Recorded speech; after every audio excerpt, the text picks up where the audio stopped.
Fobzy there with Another Brother. Very exciting, great track. And here he is now. Hello. How do you do? All good, my man. All good. Had a nice morning? Yeah, not bad. Pretty easy. Are we good? Oh. 1 1 2 2 2. We've got a Fobzy. Let's start again. How are you? Yeah, all good, brother. You? Good morning? Yeah, not bad. Lovely, lovely. So, as I always ask, what's your name, where are you from, and what are you on? My name is Finberry or Fobzy. I'm from Bristol, and I make hip-hop and jazz and shit to make you bounce, basically.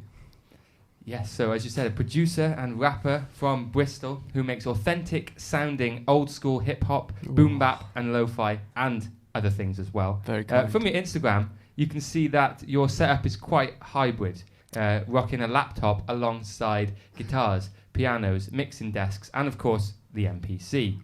Does this hybrid approach help you to create a more authentic sound? Yeah, of course, man. Of course. It means that anytime I'm in my studio, I'm not limited to anything. You know, I can fulfill any potential that I want. I've got everything there to do what I needed to do. And yeah, it's just about diversity and also being lucky to accumulate a lot of gear over the years. You know what I mean? A lot of that I haven't paid for. It's been handed down to me through like my dad or other people I know. You know what I mean? So yeah, very lucky and very thankful to have the setup I have, for sure. And was music a big part of your life before you started producing and rapping? Music's always been there, man. Like, music's always been in my family. My dad, big up OB1, big up System Rejects, Hard Coded, etc. Big up. Yeah, there's always been music in my family, man. My dad's a musician himself, always music in the house growing up, so yeah, for sure. And I thought you were from Bath. You're actually from Bristol, but you studied in Bath, and it's not world famous for the underground rap scene, let's be honest. No. Luckily, though, you live in Bristol, and you've managed to connect with a crew of people, which includes the likes of T5 Montana and Mish Lotto. How does it feel, and how does it compare, being part of a collective in Bristol compared to in Bath, where you are often a singularity?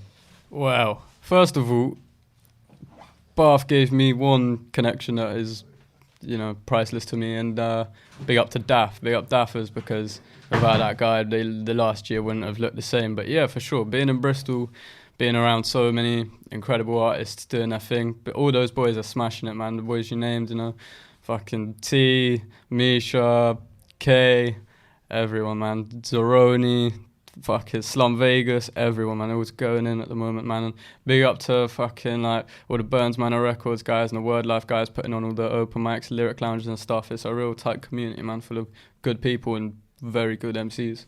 That helps a lot, doesn't it? Oh, 100%, man. There's influence flying in left, right and centre. I'll be spitting one day and I'll be like, no, that's not right. I sound like T5 right now. I can't do that. It happens.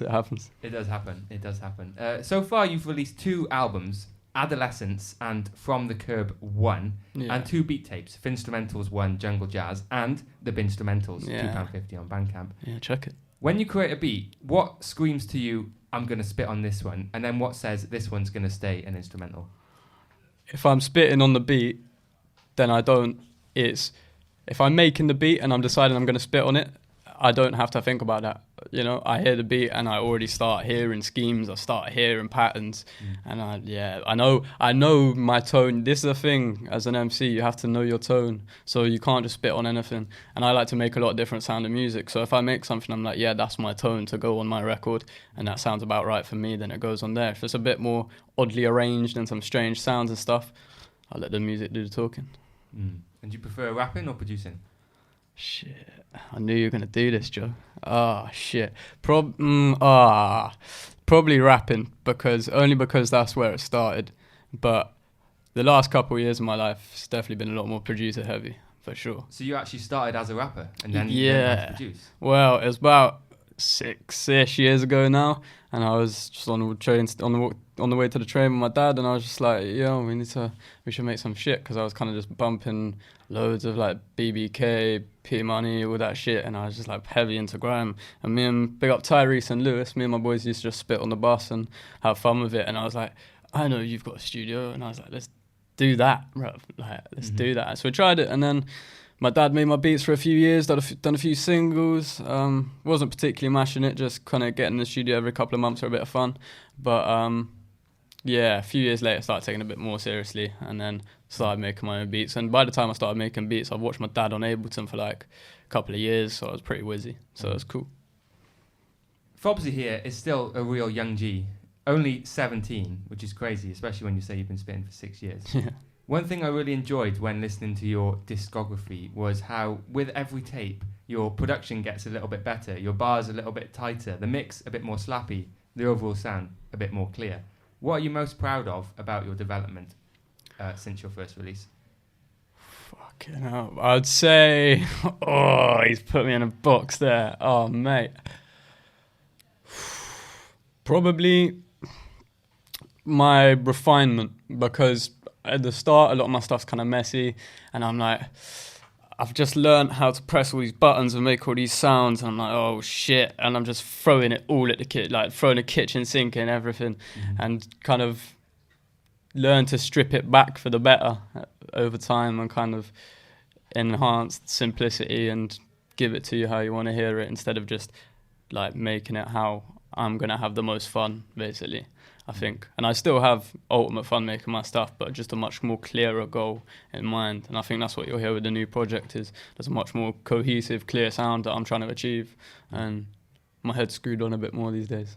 I think a lot of people go through that as well. When you start, you think, I need to prove myself and show I can do everything in every single track. And then after a while, you realise you don't necessarily need to do that. Yeah, mate. I mean, like, I've released albums that have, like, drill, trap, boom bap, 80s pop, and like jungle all in the same album. And I'm just like trying to just being a people pleaser, and that's actually a mistake you don't want to make. Like, you want to find what you're trying to channel into. By all means, experiment and make all sorts of different kind of music, but don't make the mistake I did and just dropping a project full of random bangers from all directions, basically. Nothing wrong with making mistakes, though. Absolutely not, man. That's the lesson. That's the lesson. Exactly. So we already heard Another Brother, your latest single. But up next, we have something from your upcoming album, dropping soon. Yes. Tell us about the track and the album. So, track 4, Rap Corpse, off my unreleased coming up album, Days in the Distance. Rap Corpse is a funny one. It's kind of just about figuring out... It's kind of just about reinventing a new version of myself, trying to better myself every day. It's quite a storytelling song. It's pretty chronological, if you like. But yeah, it's kind of just about trying to progress and not holding on to the dead weight of feeling the pressure of being the person I was before I am now, and kind of just getting on with it and appreciating who I am now rather than worrying and thinking about what was going on. So Rap Corpse is two things. It's one is I kill fucking MCs with my microphone, bro. Like, I do that. So there's that. Bash man straight to the head. Exactly. And then there's also the element in which the old me that was rapping is a corpse now. Like, that rapper is not here anymore, and there's some serious business now. And it's two different kettles, man. Trust me. Powerful stuff. Should we hear it? Let's go.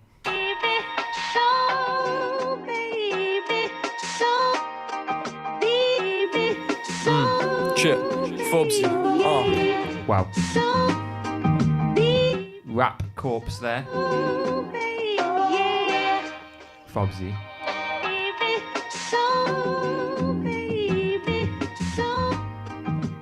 Produced, mixed, mastered, All that. written. Mastered by my father with the ears of myself. Bit of a half and half. But actually, that's bullshit, because we recorded it all in, and then I was way too tired to sit in for the master, so he just did it for me. So big up Dad on that one. Big up Dad. I know he's listening, so love. He knew what you wanted. Exactly. Yeah, really like that. Can really hear the specific influences on that one. Yeah, bit man. Of Earl, bit of NBA. Yeah, yeah, that's it. Yeah, exciting times. Can't wait to hear the whole album. Thank you. Now, looking at you today and looking at you online as well, the Wimbledon hat is a key part of your look. Are you a big tennis fan? Oh, mate, this is like, people ask me this all the time, and I tell people that I play tennis, bro. Like, tennis is a part of my life. Like, I go and play tennis a couple times a week. Big up Zach. Me and Zach be hitting balls, man. But yeah, no, I've been playing tennis. Big up Auntie Jenny. Taught me to play tennis when I was very, very young, and I got this hat from Wimbledon when she took me, and like, 2014 or 15. Didn't rock it for a couple of years. I kind of whacked out. Them times I was kind of looking for a JD special. Like, I wanted a Nike cap. I wanted it to look cool, bro. And then I just kind of enhanced it. And I was just cool, like, man. yeah. It is cool. Rock your style. Do you find any inspiration in tennis? Bro, I make beats with tennis on the side. Like, there's videos of it on my Instagram. I always sit there and watch Wimbledon and just like cook up. And yeah, it's definitely it's maybe not to do with the game specifically, but there's definitely a lot of etiquette in tennis that I'm a fan of. You know, there's a good level of respect in tennis, and yeah, no, it's cool. It's definitely. I'm a big fan of asking people as well about how movement is a great release. Music's a good release, but movement is a great release for music as well. Yeah. Do you find that? Yeah, for sure. You've got to do other things to stimulate yourself that aren't just the music itself. You've got to definitely dive into other things. And yeah, I play like football, tennis all the time, and it just refreshes your brain if nothing else. And I think of the craziest bars hitting serves. Like, trust me, yeah, it helps for sure. Double fault. You've performed live a number of times, and the videos of you performing gives the impression that you really come to life on stage. How do you feel in these moments, mic in one hand, crowd in the palm of the other? Wow, that was good. I like that. Props to Joe on that one. Yeah, nice. I've tried to explain this to people before. When I'm on stage, I kind of go into the zone, but that zone is also like nowhere on earth. Like, I'm completely absent for that. That's fully just like my body and my emotions taking over. And sometimes I fuck up and my breath control is shit on stage because I fully everything just seeps out of me, bro. Anything that's been going on for however long, like, it just flushes out, and it's craziest feeling, man, for sure. Yeah, love performing. We actually met at an event put on, not the same kind of event that we were just talking about. An event put on by one of my previous guests, actually, Izzy Potter from Seed Sessions. Big up Izzy. Big up Izzy. Seed Sessions, of course, being a charity giving male-identifying musicians a safe space to develop as artists and people. I found that session, which was a group of young men talking openly about their feelings, really powerful, and I feel quite a kinship with all the people that were there. Yeah. Did it have a similar impact on you? 100%, man. Big up to Izzy and Blaze and everyone involved in setting that up. That was, yeah, for sure. That day really relieved a lot of stress for me, took a lot away. It definitely helped to kind of get rid of some stuff that I didn't know that I was experiencing as such. When Izzy messaged me about it, I was kind of like totally up for it, but didn't really have a need. And then it got to that time and I was like, yeah, I can really do with this. And then we went there, bro. I left feeling a lot lighter for sure, man. Yeah, definitely. There's it's just a positive atmosphere, a nice lot of cool connections, such as this one here. And yeah, man, real cool place. Love that shit. Well, shout out Seed Sessions. Yeah, man. Has music helped you keep your head screwed on right? I wouldn't be here without music, bro. A lot of people say that. Bro, and you wonder why.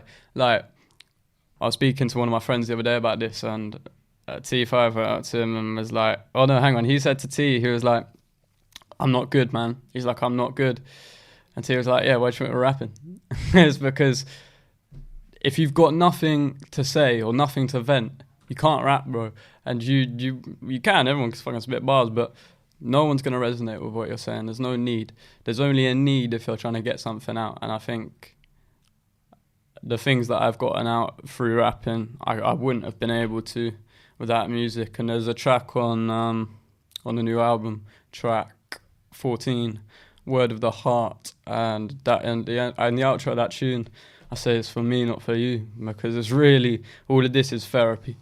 And if you don't like emotions and you don't like heavy shit, you're not going to like the new project at all, man. You got to be ready for that shit. It's heavy. But yeah, a lot of what I experienced comes out through my music, and if it didn't, I don't know where it would come out, and I definitely would not be as good a person as I am, you know what I mean? It's a healthy way to direct it, isn't it? Definitely, man, definitely. There's a lot of unhealthy ways, but yeah. Now, on a lighter note, this year's been a really good year for you in terms of seeing your heroes in the flesh. Firstly, let's talk about the NBA Leather tour show. Yeah. You saw The Alchemist and said you nearly cried. No, why false. was it such a powerful moment? I cried. You did cry? I cried, fully. Yeah, big up to Annabelle inside right now. Took me to the NBA Leather tour for my birthday. That's my gorgeous girlfriend. She's amazing. So we went to the NBA level tour. Fucking bro, Riot came on. I stepped out. Oh man, I didn't know what to do. But yeah, that shit helps, man. When you go home, you sit down, you're like, well, I've seen them do it now. You know what I mean? It's kind of you definitely get a bit of comfort from that, of seeing those people do their thing and understanding. Wait, they're human as well. Like they're people, and that definitely helps for sure. Mm-hmm. But yeah, sick experience. And you also met Wiki, and I have to point out the picture you got with him. It looks like he met you, to be quite honest. Are you able to share any of the wisdom he imparted?